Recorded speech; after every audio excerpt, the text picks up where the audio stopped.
So growing up on a farm, be pretty much school in the morning, and then afternoon you go outside, go hang out with Dad, help out.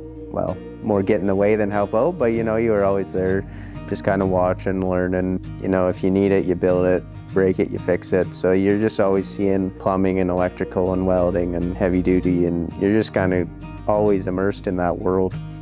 Ben is a very diligent, dependable. Once he gets in the zone, you know, the only thing on his mind is the task at hand.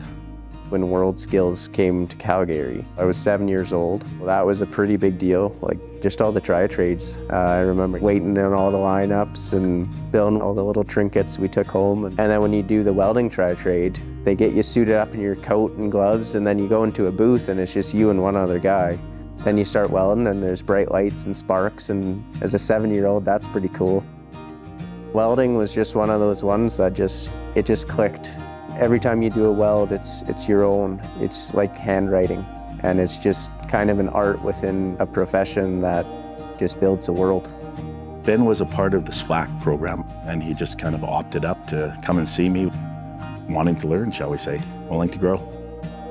I started competing in 2018, competing in carpentry, and I ended up getting a bronze medal in regionals for carpentry, which was pretty cool. So then I knew welding was probably what I wanted to do. I ended up winning regionals, winning provincials, and going to Halifax, where I won nationals. When you're a high school kid and you get flown to the other side of the country to do something you love to do and want to do, it's a pretty amazing experience.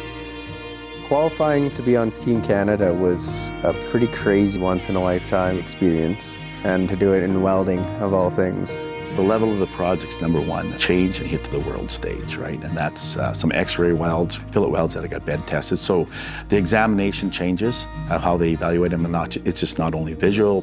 At the world level, your judging criteria is pretty well known. So going in, you're not really trying to beat the next guy, you're trying to beat the judges. That shift in mindset really changed the focus of how it felt to compete. So since Ben had been training for so long already, there wasn't major bumps in the road.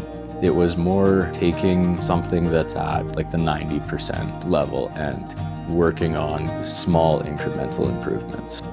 His commitment to the training was that's second to none. Yeah, it's awesome.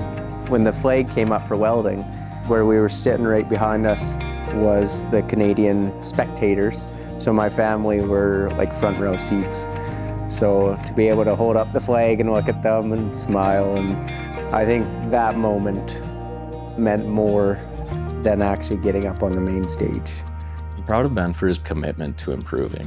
It's been nonstop from the start. And he's willing to share his knowledge, his experience, right?